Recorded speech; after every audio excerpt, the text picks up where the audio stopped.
ഫേസ്ബുക്കിന്റെ ഷേപ്പാ പിള്ളേരെല്ലാവരും ഇങ്ങനെ ഇരിക്കുള്ളൂ. മൊബൈൽ പ്രശ്നം ഉണ്ടാക്കിയത് ലൈക്ക് എന്താ പറയാ, നമ്മൾ ആദ്യം മനസ്സിലാക്കണം. അത് പറഞ്ഞാൽ ആരും ഉണ്ടായില്ല, അതിന്റെ ഒരു കുറവുണ്ടായിരുന്നു, സ്മെല്ലൊന്നും ഉണ്ടായില്ല. സ്പോർട്സിന്റെ പിള്ളേർ എന്ന് പറയുമ്പോൾ തന്നെ ഒരു പ്രത്യേക വിലയാണ്. ചെയ്യുമ്പോൾ നമുക്ക് സാറ്റിസ്ഫാക്ഷൻ കിട്ടും. 5ാം ക്ലാസ്സിൽ തുടങ്ങി. ശരാ, നീ എന്തിനാ സ്പോർട്സ് ചെയ്യണേ? എന്നോട്ടാ നീ സ്പോർട്സ് തുടങ്ങി? എന്തിനു വേണ്ടി സ്പോർട്സ് ചെയ്യണേ? ഞാൻ സത്യം പറഞ്ഞാൽ 5ാം ക്ലാസ്സിൽ തുടങ്ങി. 5, 6, 7, 8, 9 വരെ മെല്ലൊന്നും ഉണ്ടായില്ല. ചുമ്മാ ചെയ്തു. എന്തിനാ ചെയ്തത്? ചുമ്മാ രസം, സ്കൂളിലൊരു പേരൊക്കെ കിട്ടും. എന്താ പറയാ, ഒരു ഇതുണ്ടെന്ന് നമ്മൾ ആദ്യം മനസ്സിലാക്കണം. അത് പറഞ്ഞാൽ ആരും ഉണ്ടായില്ല, അതിൻ്റെ ഒരു കുറവുണ്ടായിരുന്നു. 10ാം ക്ലാസ് കഴിഞ്ഞു, +1 ശാലമിലേക്ക് വന്നു. പിന്നെ സ്പോർട്സ് ചെയ്യാൻ തുടങ്ങിയപ്പോൾ എന്തിനാ ചെയ്യേണ്ടതെന്നുള്ളതിനെ കുറിച്ചൊരു അർത്ഥം കിട്ടി തുടങ്ങി. ചുമ്മാ മെല്ലടിക്കാൻ വേണ്ടി നമ്മൾ കഷ്ടപ്പെടരുത്. ആ മെഡൽ കൊണ്ട് നമുക്ക് എന്ത് ഉപകാരം. പിന്നെ ചെയ്തു തുടങ്ങി.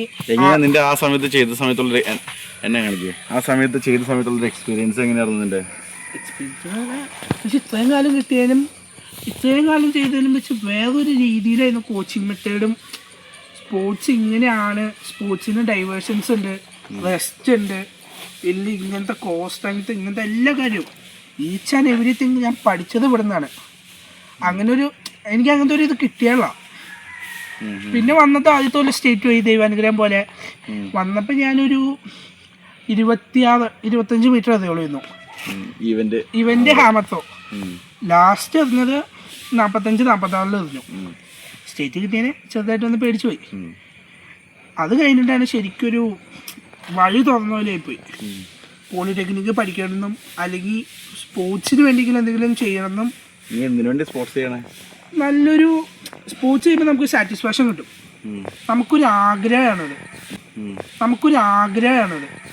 അത് വെച്ചാൽ എനിക്കിപ്പോൾ എൻ്റെ ഒരു ആഗ്രഹം എന്ന് വെച്ചാൽ ഹാമർ എറിയണം, നല്ല ഡിസ്റ്റൻസിൽ എറിയണം, നല്ല പ്യുവർ ടെക്നിക്ക് പഠിക്കണം, അതിൻ്റെ എല്ലാ ബേസും അറിഞ്ഞ് നല്ല അതാണ് ഡിസ്റ്റൻസിലേക്കാളും കൂടുതൽ അതിൻ്റെ ഒരു പ്രൊഫഷൻ കിട്ടാൻ വേണ്ടിയും അതൊരു ആഗ്രഹമാണ്. അല്ല, റിസൾട്ട് അല്ല, ഒരു ആഗ്രഹം. ആ ഒരു ആഗ്രഹമുണ്ട്. എന്നുവെച്ചാൽ അത് പഠിച്ചെടുത്ത് ചെയ്യുന്ന ഒരു ആഗ്രഹമുണ്ട്. പിന്നെ നമ്മൾ ചെയ്യുന്നത് വെറുതെ ചെയ്തിട്ട് കാര്യമില്ലല്ലോ, നല്ലൊരു ജോലിക്ക് വേണ്ടി. എന്ന് വെച്ചാൽ നമ്മൾ ചുമ്മാ ചെയ്ത് മെല്ലെ കിട്ടിയെന്ന് വന്നിട്ട് കാര്യമില്ല. ഇത് അച്ചീവ്മെൻറ്റ്സിലേക്ക് നമ്മൾ കൊണ്ടുപോകണം. പലർക്കും അറിയാത്തത് മെഡലടിച്ച പരിപാടി കഴിഞ്ഞു എന്നാണ്. സ്പോർട്സ് കോട്ടയിൽ ഇപ്പോൾ സീറ്റ് കിട്ടും.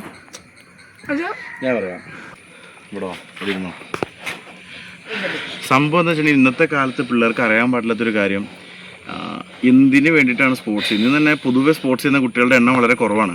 അതായത് ഇപ്പം നമ്മുടെ അവസ്ഥ തന്നെ ഞാൻ പറയാം. നമ്മുടെ അവസ്ഥ എന്ന് പറഞ്ഞാൽ നമ്മുടെ സ്കൂളിൽ പഠിക്കുന്ന കുട്ടികൾക്ക് പലർക്കും ഇന്ന് കളിക്കാനോ സ്പോർട്സ് ചെയ്യാനോ അല്ലെങ്കിൽ റെഗുലറായിട്ടൊരു പ്രാക്ടീസ് സെക്ഷൻ അറ്റൻഡ് ചെയ്യാനോ ഒന്നും താല്പര്യമില്ല. കാരണം നമ്മുടെ ആഫ്റ്റർ കൊറോണ ബിഫോർ കൊറോണ എന്ന് പറയുന്നൊരു കാലഘട്ടം അതിനെ വല്ലാണ്ട് സ്വാധീനിച്ചിട്ടുണ്ട്. ഈ കൊറോണ സമയത്ത് സ്റ്റാർട്ട് ചെയ്തൊരു ഓൺലൈൻ ക്ലാസ് ഉണ്ടല്ലോ, ഈ ഓൺലൈൻ ക്ലാസ്സാണ് അതിന് ഏറ്റവും വലിയ പ്രശ്നം ഉണ്ടാക്കിയത്. ലൈക്ക് എന്താ പറയുക, ഈ പിള്ളേരെല്ലാവരും ഓൺലൈനിൽ പഠിക്കാൻ തുടങ്ങി, മൊബൈൽ അവർ ഫ്ലുവൻ്റായിട്ട് കയ്യിൽ ഉപയോഗിക്കാൻ തുടങ്ങി. ഇപ്പോൾ കുട്ടികളോട് ചോദിച്ചിട്ട് വേണം നമ്മൾ വലുതും പഠിക്കാനായിട്ട്.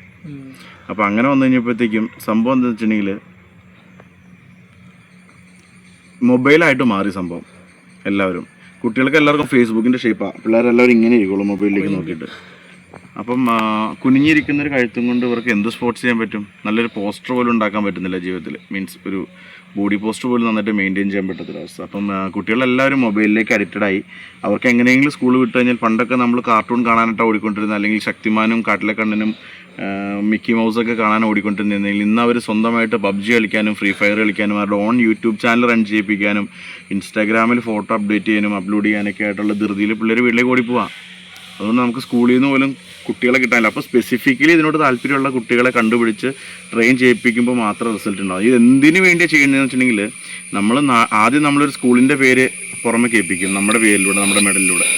അത് കഴിഞ്ഞാൽ പിന്നെ നമ്മളൊരു ജില്ലയുടെ പേര് കേൾപ്പിക്കും, അത് കഴിഞ്ഞ് ഒരു സ്റ്റേറ്റിൻ്റെ പേര് കേൾപ്പിക്കും, അത് കഴിഞ്ഞ് ചിലപ്പോൾ ഭാഗ്യം ഉണ്ടെങ്കിൽ ഒരു എലൈറ്റ് അത്ലറ്റിൻ്റെ ഫിസിക്കൽ ക്വാളിറ്റിയും ഡിസിപ്ലിനും ഡെഡിക്കേഷനും ആ ഒരു സാധനം നമ്മുടെ കയ്യിലുണ്ടെങ്കിൽ നമ്മൾ ചിലപ്പോൾ രാജ്യത്തിൻ്റെ പേരിൽ നമ്മൾ റെപ്രസെൻറ്റ് ചെയ്യും, രാജ്യത്തിന് അഭിമാനമായിട്ട് മാറും. ഇതിൻ്റെ പേരിൽ നമുക്ക് കിട്ടുന്ന ജോലി, സ്പോർട്സ് കോട്ടയിൽ കിട്ടുന്ന ജോലി, അല്ലെങ്കിൽ ഹെൽത്ത് എന്ന് പറയുന്നൊരു കണ്ടീഷൻ, നല്ല ഹെൽത്ത് ഉണ്ടാകുക എന്ന് പറയുന്ന കണ്ടീഷൻ, ആളുകളുമായിട്ടുള്ള പുതിയ ബന്ധങ്ങൾ ഉണ്ടാവുക, കോമ്പറ്റീഷൻ ചെയ്യാനായിട്ടുള്ളൊരു പരിചയം, തോൽവീനെ അക്സെപ്റ്റ് ചെയ്യാനുള്ളൊരു മൈൻഡ് സെറ്റ് ഉണ്ടാവും. ഇങ്ങനെ കുറേ സാധനങ്ങൾ കിട്ടും നമുക്ക്. എന്തിനു വേണ്ടിയിട്ടാണ് ചെയ്യുന്നതെന്ന് വെച്ചാൽ ഒരു പാഷനായിട്ട് ചെയ്യണം. ആ പാഷനിൽ കൂടെ നമുക്കൊരു ലൈഫ് സെറ്റ് ആവണം. സ്പോർട്സ് കോട്ടയിൽ കുറേ ഓപ്പർച്യൂണിറ്റീസ് ഉണ്ടാവും, അത് നമുക്ക് ഉപയോഗിക്കാൻ പറ്റണം.